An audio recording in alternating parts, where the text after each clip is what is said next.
All right, here is an out of the theater reaction for Oppenheimer. It's not a review yet, just a reaction as we're leaving the theater. I got Brett Sheridan with me. If you're brand new to the channel, hit that subscribe button. Help us get to 100,000. Brett, what did you think? Yowza magowza, I think is what the kids say. I was blown away by this film. I had a great time, and I mean, IMAX, come on. Yeah. It was my first time ever in IMAX, people, and I see why people go to IMAX and make IMAX films. This movie is intended for IMAX. It delivers in IMAX, and this movie is nothing short of a masterpiece, and I will say it. There's a reason why people get hyped up to see Christopher Nolan movies, and this is the reason why. Now, Cillian Murphy is obviously the star of this movie. He delivers a masterful performance. Robert Downey Jr.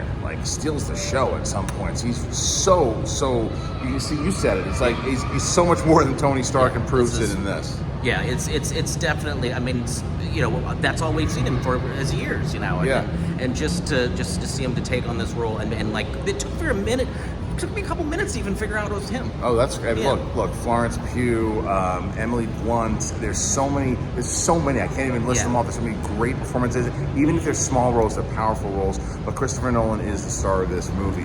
The way he edits, or I should say, the way that this movie is put together, the editing in the movie, the sound design in this film, as Brett mentioned, the use of music in this film. There's things that they tell. Obviously, of Oppenheimer, and he's known as the father of the atomic bomb, and the journey to get there with him in quantum physics, and how he's able to, his career, and how brilliant he was, and basically more so than just that's just this movie of him developing the bomb. It's everything in between it, and the aftermath, and what he goes through, and what struggle they put him through. It has everything. It's like, it reminded me of that portions in the way that the story was told in the editing of kind of like JFK a little bit.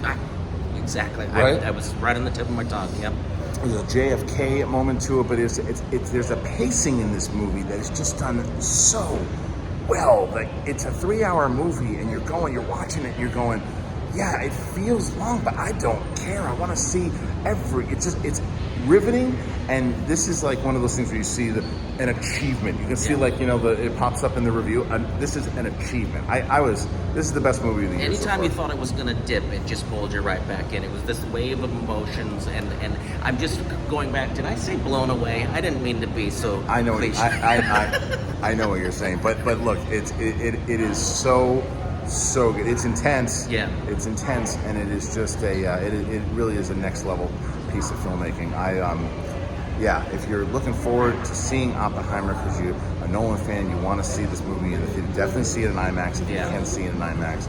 Wow. All right, again, subscribe to the channel. Brett Sheridan over here, same page. And Cillian Murphy. All right. Oppie. They call him that in the movie. Yeah. All right, bye.